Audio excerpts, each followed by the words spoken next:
Good evening students, English in Madhusudan channel में आपका स्वागत है। यदि आपने मेरे इस चैनल को अभी तक सब्सक्राइब नहीं किया तो सबसे पहले आप मेरे इस चैनल को सब्सक्राइब करें ताकि मेरे लेटेस्ट वीडियो स्टूडेंट्स आपको टाइम पर मिलते रहें। स्टूडेंट्स, इस वीडियो में हम क्लास 10th की जो इंग्लिश की आपकी एनसीईआरटी की बुक है उसका chapter the sermon at Benares को रीड करेंगे।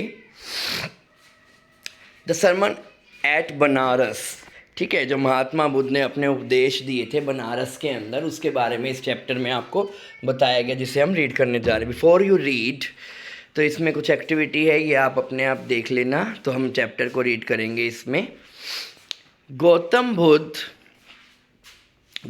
बुद्ध की बात की गई है। Began life as prince named Siddhartha Gautam.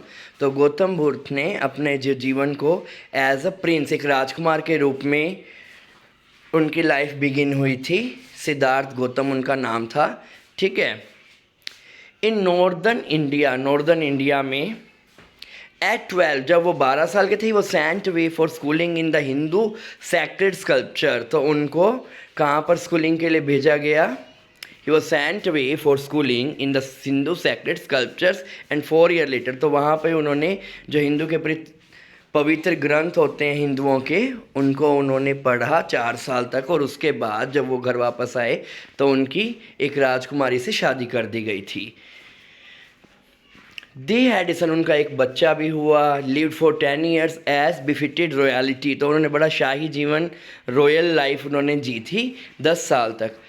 Eight about the age of 25, जब वो 25 साल के थे, the prince heretofore shielded from the suffering of world.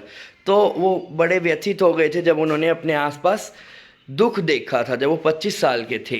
While out hunting, जब वो बाहर जा रहे थे, हंट शिकार करने के लिए गए थे, तो उन्होंने देखा कि एक बीमार आदमी है, ठीक है। देन उन्होंने उसके बाद एक बूढ़े आदमी को देखा। देन ए फ्यूनल प्रोजेशन, तो फिर उन्होंने फ्यूनल प्रोसेशन को देखा। फ्यूनल प्रोसेशन होता है दाह संस्कार। तो ये सारी चीज़ें उन्होंने देखी, एक बीमार आदमी को, एक बड़ी उम्र के आदमी को, और एक दाह संस्कार को जब वो देखते हैं। फाइनली ए मोंक, और उन्होंने एक भिक्षुक को भी देखा जो क्या कर रहा था, भीख मांग रहा था, alms. This sight so moved him, इससे उन्हें बहुत ज़्यादा धक्का लगा। That he at once went out into the world to seek enlightenment concerning the sorrow he had witnessed। तो वो ज्ञान की प्राप्ति, एनलाइटमेंट के लिए, तब इनका नाम बुद्ध है ना, महात्मा बुद्ध। बोध यानी ज्ञान प्राप्त होना। तो ज्ञान प्राप्ति के लिए, एनलाइटमेंट के लिए वो संसार में निकल पड़े तुरंत, कि जो उन्होंने दुख देखे थे उसके ऊपर कैसे काबू पाया जा सकता है। ही वॉन्डर फॉर 7 ईयर्स, 7 साल वो घूमते रहे। फाइनली वो एक पीपल के पेड़ के नीचे बैठ गए। Where he would to stay, उन्होंने कहा मैं तब तक यहीं पर रहूँगा जब तक मुझे ज्ञान की प्राप्ति नहीं हो जाती। अनटिल एनलाइटमेंट केम, एनलाइटेड आफ्टर 7 डेज, 7 दिनों बाद उन्हें ज्ञान का प्राप्त हो गया। और उन्होंने उस पेड़ का नाम बोधि वृक्ष रखा, ट्री ऑफ विजडम, जहाँ उन्हें ज्ञान की प्राप्ति हुई थी। बिगेन टू टीच, उन्होंने उसके बाद टीचिंग शुरू कर दी और उपदेश देने शुरू करे। सरमन का मतलब ही उपदेश होता है, धार्मिक उपदेश होता है। To share his new understanding, जो उन्हें नई समझ ग्रहण की थी उसके बारे में उन्होंने उपदेश देने शुरू किए। At that point he became known as Buddha, उस टाइम से उन्हें बुद्धा के नाम से जाने लगा, जिसका मतलब होता है जो जागरूक हो, अवेकन्ड हो और एनलाइटेड हो, जिन्हें ज्ञान की प्राप्ति हो चुकी हो। द बुद्धा प्रीच्ड, तो जो महात्मा बुद्ध थे उन्होंने अपना पहला जो उपदेश दिया था बनारस शहर में दिया था, most Holi of dipping places.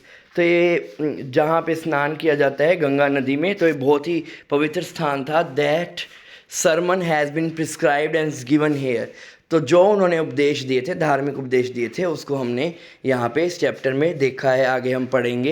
It reflect the Buddha's wisdom, इसमें महात्मा बुद्ध के बुद्धिमत्ता को दिखाया गया है। About one inscribed kind of suffering, तो जो सफरिंग होती है जिसको हम नहीं समझ सकते हैं, उसके बारे में कैसे उनको ज्ञान की प्राप्ति हुई थी, उसके बारे में उन्होंने इसमें बताया है।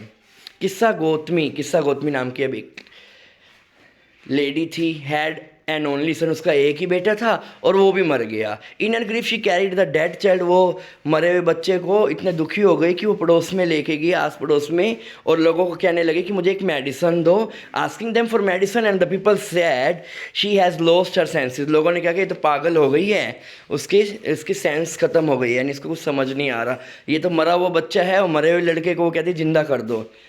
एट लेंथ किस्सा गौतमी मैट मैन, तो ऐसे घूमते घूमते उसे एक आदमी मिला जिसने उसको रिप्लाई किया, who replied to her request, I can't give thee, यानी दी का मतलब यू होता है, मैं तुम्हें कोई दवाई तो नहीं दे सकता तुम्हारे बच्चे के लिए, दाई का मतलब योर, दी का मतलब यू, तुम्हें, but I know physician who can, लेकिन मुझे एक फिजिशियन पता है जो तुम्हारे बच्चे को मेडिसिन दे सकता है। एंड द गर्ल, और उस लेडी ने कहा, प्रे टेल मी, तो कृपया मुझे बताइए, मैं विनती करती हूँ सर, हु इज़ इट, कौन है वो। The man replied, go to Sakya Muni, Sakya मुनि बुद्ध के पास आप जाइए। किस्सा गौतमी रिपेयर टू बुद्धा, किस्सा गौतमी बुद्धा के पास गई एंड क्राइड, लॉर्ड, हे मेरे मालिक, हे मेरे भगवान, master, give me the medicine that will cure my way, मुझे एक ऐसी मेडिसिन दो जो मेरे बच्चे को क्योर कर पाए।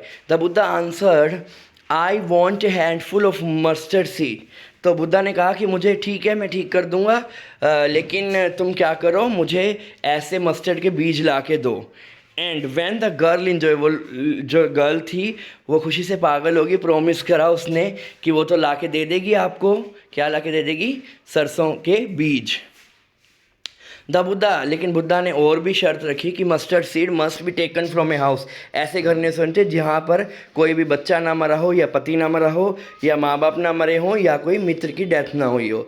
लेकिन ऐसा तो वास्तव में कोई घर हो ही नहीं सकता, यानी जो भी व्यक्ति है उसको एक ना एक दिन मरना ही है।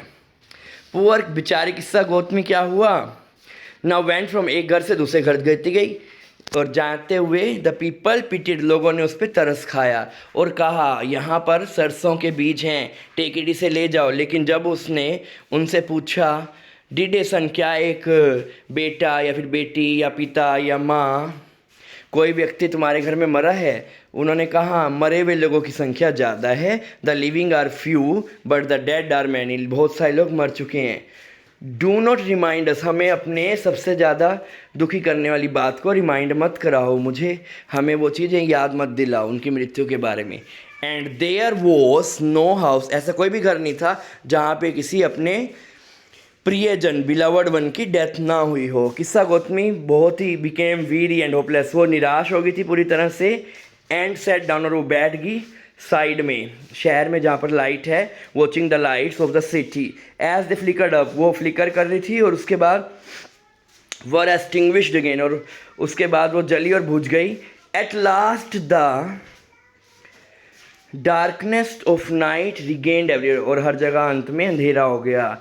And she considered the fate of man, और उसे पता चल गया कि मनुष्य का भी यही फेट होता है, जैसे आप लाइफ में आते हो, उसके बाद आप कुछ टाइम जो जीवन है उसमें मुसीबतें भी आती हैं, आप बीमार भी हो जाते हो, फिर ठीक भी हो जाते हो, और अंत में एक ना एक दिन हर व्यक्ति को मर जाना होता है, ठीक है। Their life flicker up and are extinguished again, and she thought to herself, मैं कितनी ज़्यादा सेल्फिश थी, how selfish I in my grief, मैं अपने दुख में बहुत ज़्यादा सेल्फिश होगी, हर व्यक्ति को एक ना एक दिन मरना ही है। Death is common to all, yet in this valley of desolation an area which is filled with deep sorrow, so in this valley of desolation there is path that lead him to immortality who has surrendered all selfishness। तो वो क्या बताती है कि फिर भी इस दुखों के बीच में क्या चीज़ है, एक पाथ है, there is a path that lead, जो कि उसको कहाँ पे ले जाता है, अमरता की ओर ले जाता है, अगर हम अपनी सारी सेल्फिशनेस, अपने स्वार्थों को त्याग देते हैं। यानी अगर हमें मुक्ति चाहिए, मोक्ष चाहिए, तो हमें सारे स्वार्थों से मुक्त होना होगा। द बुद्धा सैड, बुद्ध ने भी यही कहा, life of mortar in this world is troubled and brief, तो जीवन जो इस नश्वर संसार में, यानी जो हर व्यक्ति जो मरता है नश्वर है, इस संसार के अंदर हर व्यक्ति में मुसीबत भी आती है, इसके अलावा उसका जीवन छोटा भी है और इसमें दुख भी होता है। For there is not any mean by which those that have been born can avoid dying, कोई भी ऐसा रास्ता नहीं है जिसके थ्रू आप जो भी व्यक्ति पैदा हुए हैं उसे मरने से हम बचा सकें। After reaching an old age, जब आप बूढ़े हो जाओगे तो आपको मरना ही होगा। There is death of such a nature are living being, तो ये तो हर व्यक्ति के साथ होता ही है, जब वो बूढ़ा होता है तो उसको मर जाना होता है। As ripe fruit are early in danger, जो पके हुए फल होते हैं तो उनको गिर जाने का भी डर होता है। So mortal when born are always in danger of death, इसलिए जो मोर्टल इंसान हैं उनको भी मरने का डर होता है। As all earthen vessels made by the potter end in being broken, so in is the life of mortal। जो भी अर्दन वेसल्स होते हैं, मिट्टी के बर्तन होते हैं जो उस कुम्हार बनाता है, ठीक है, वो भी क्या होते हैं, एक दिन टूट जाएंगे। So is the life of mortar, इसी तरह जो हमारा शरीर है, हमारा शरीर है, वो एक ना एक दिन ख़त्म हो जाएगा, यानी हर व्यक्ति की डेथ हो जाती है। Both young and adult, both दोस्त हु आर फुल, चाहे आप बच्चे हैं, बूढ़े हैं, या फिर कोई मूर्ख इंसान है, या कोई बहुत ही चालाक विजडम वाला इंसान है, बुद्धिमत्ता वाला इंसान है, हर व्यक्ति को डेथ के आगे झुकना ही होता है, यानी मरना ही होता है। All are subject to death. Of those who overcome by death depart from life, a father can't save his son, तो कोई भी मृत्यु से किसी को बचा नहीं सकता, यहाँ तक कि एक पिता भी अपने बच्चे को मृत्यु से नहीं बचा सकता। ना ही कोई हमारा रिश्तेदार है, किन्समैन है, जो हमारा साथ दे सकते हैं मृत्यु के पश्चात। तो वो कहते हैं मेरे बातों को मार्क करो, mark while relatives are looking on and lamenting, जो हमारे रिलेटिव्स हैं वो हमें हमारी मृत्यु के पश्चात वो रोएंगे भी सही, ठीक है, वो देखेंगे भी सही। One by one mortal are carried off, और एक एक करके हर व्यक्ति जो जीवित है वो एक ना एक दिन मर ही जाएगा। Like an ox that is led to the slaughter, so the world is afflicted with death and decay, तो यानी जो ये वर्ल्ड है इसमें सफरिंग भी है, पेन भी है, और इसमें मृत्यु भी आती है, और हर व्यक्ति को एक दिन ख़त्म हो जाना है, ठीक है। Therefore the wise do not give, इसलिए बुद्धिमान इंसान को इस बात पे रोता ही नहीं है, वो सोचता ही नहीं है कि उसे रोना है, क्योंकि जो चीज़ सत्य है, मृत्यु अटल है, तो उस पर विलाप करने का कोई फ़ायदा नहीं है, क्योंकि आप ग्रीफ करोगे तो आपको ही तकलीफ़ होगी।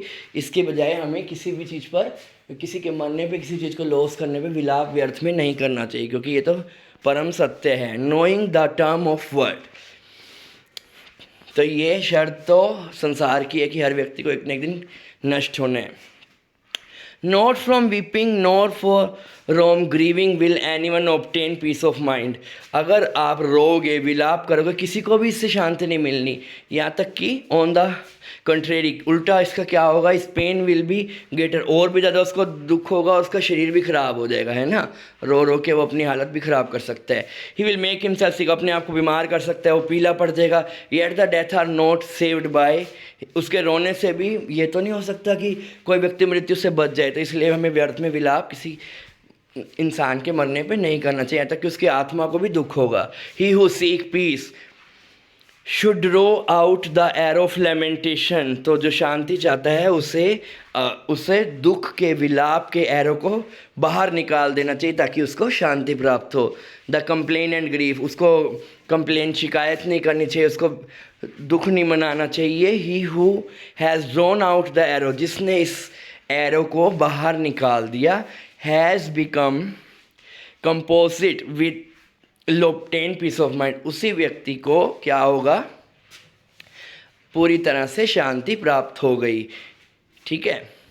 ही who has overcome all sorrow will become free from sorrow, जो दुखों पर काबू पाना सीख गया वही व्यक्ति क्या है, वो दुख से पूरी तरह से काबू पा सकता है और उसको आशीर्वाद प्राप्त होता है। तो इसमें बेसिकली यही कहा है उन्होंने अपने उपदेश में, अपने सरमन्स में, कि मृत्यु अटल है और किसी भी व्यक्ति को मृत्यु पे विलाप नहीं करना चाहिए, हमें लेमेंट नहीं करना चाहिए, हमें अपने सारे स्वार्थों को, पर्सनल जो हमारे स्वार्थ होते हैं उनको त्याग कर तभी हम मोक्ष की प्राप्ति कर सकते हैं, ठीक है। इसलिए हमें व्यर्थ में मृत्यु के ऊपर, किसी की मृत्यु पर विलाप नहीं करना चाहिए।